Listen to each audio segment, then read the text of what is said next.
भाजप 10 जागांवर आघाडीवर आहे, शिवसेना शिंदे गट हा 8 जागांवर आघाडीवर आहे। यासोबतच तिथं इतर जे पक्ष आहेत छोटी मोठी ती सुद्धा चांगली आघाडी घेताना दिसत आहे। संभाजीनगरमध्ये मला असं वाटतं या मुद्द्यावर आपण बोललं पाहिजे। MIM 7 जागांवरती आघाडीवरती आहे आणि संभाजीनगरमध्ये कायमच MIM फॅक्टर हा मोठा राहिलेला आहे। तुम्हाला जर माहिती असेल तर संभाजीनगरमध्ये पहिले आमदार महाराष्ट्रातले MIMचे मिळालेले होते इम्तियाज जलील, त्यानंतर खासदार सुद्धा अवघ्या 6 महिन्यामध्ये इम्तियाज जलील झालेले होते। त्यामुळे संभाजीनगरमध्ये यावेळी सुद्धा MIM राहणार का? ओवैसींची सभा सुद्धा झालेली होती, तर हे बघणं महत्त्वाचं राहिलं होतं। तुम्ही जर बघितलं असेल तर काही दिवसांपूर्वीच इम्तियाज जलील यांना एक प्रकारे धक्काबुक्की मारहाण करण्याचा प्रयत्न झाला। विशेषतः इम्तियाज जलील यांनी चांगल्या पद्धतीने तिकीट दिले नाही, कार्यकर्त्यांवरती अन्याय केला, अशा पद्धतीचं म्हणणं जे आहे ते MIMच्या मूळ कार्यकर्त्यांचं होतं। मग त्यातले काही अपक्ष उभे राहिले, काही काँग्रेसमध्ये गेले, अगदी कारवर धावून गेले ते लोक, कारवरती धावून गेले होते आणि कारवरती म्हणजे त्याचं जे पाय ठेवण्याचा फुटरेस्ट आहे तर त्याला लोक चिकटलेले होते आणि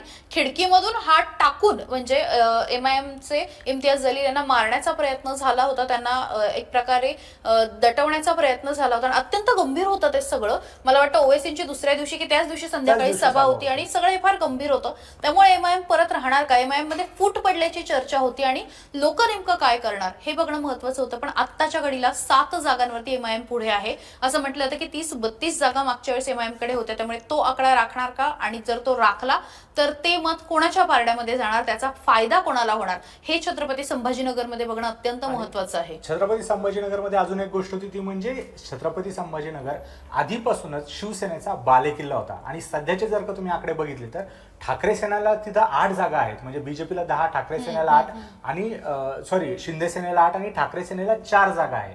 म्हणजे तसं बघायला गेलं तर शिवसेना संयुक्तिक मिळून शिवसेना तिथं अगदी बीजेपीच्या सुद्धा 1-2 जागा पुढे जाऊ शकते असं सुद्धा चित्र आहे। त्याच्यामुळे शिवसेना फुटीचा सगळ्यात मोठा लॉस कुठं होणार असेल तर तो छत्रपती संभाजीनगरमध्ये होणार आहे आणि याचमुळे तिथली मतांचं विभाजन झालेलं आहे। 10 जागांवर भाजप आघाडीवर आहे, तिथं भाजपचं एवढं बळही नव्हतं, अंबादास दानवे खैरे असतील, यामुळे शिवसेनेला एक चांगलं पाठबळ तिथं लोकांचं होतं आणि छत्रपती संभाजीनगरमध्ये जो धार्मिक वाद होता यातून सुद्धा मतांचं ध्रुवीकरण होत होतं। मात्र यावेळी त्या मतांमध्ये फूट पडलेली आहे, त्यामुळे भाजप, शिंदे सेना, ठाकरे सेना यामध्ये ती मतं विभागली गेली, ज्याचा फायदा कुठेतरी MIMला झाला। 7 जागांवर ते आघाडीवर आहे।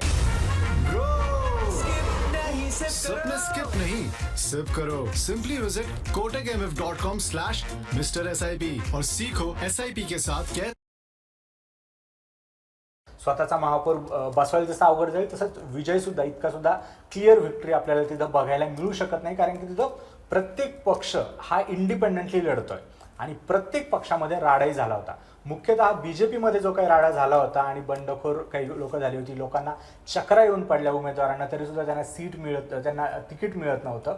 या सगळ्यातनं शिवसेनेला एक चांगली संधी निर्माण झाली होती, काँग्रेसला निर्माण झाली होती, मात्र तिथं त्यांनी कसं त्यांना बळ दिलं नाही, जास्त सभा झाल्या नाही, रोड शो झाले नाही, त्याच्यामुळे सुद्धा हा फटका त्यांना होणार, असं फटका बसेल असं सुद्धा चित्र सध्या तिथं छत्रपती संभाजीनगरमध्ये आपल्याला दिसतंय। आपण उर्वरित महाराष्ट्रातील सर्व बातम्यांचे विश्वासार्ह व्यासपीठ, सकाळच्या सर्व सोशल मीडिया प्लॅटफॉर्मला लाईक, फॉलो आणि सबस्क्राईब करा। तसंच सर्व नोटिफिकेशनसाठी बेल आयकॉन प्रेस करायला विसरू नका।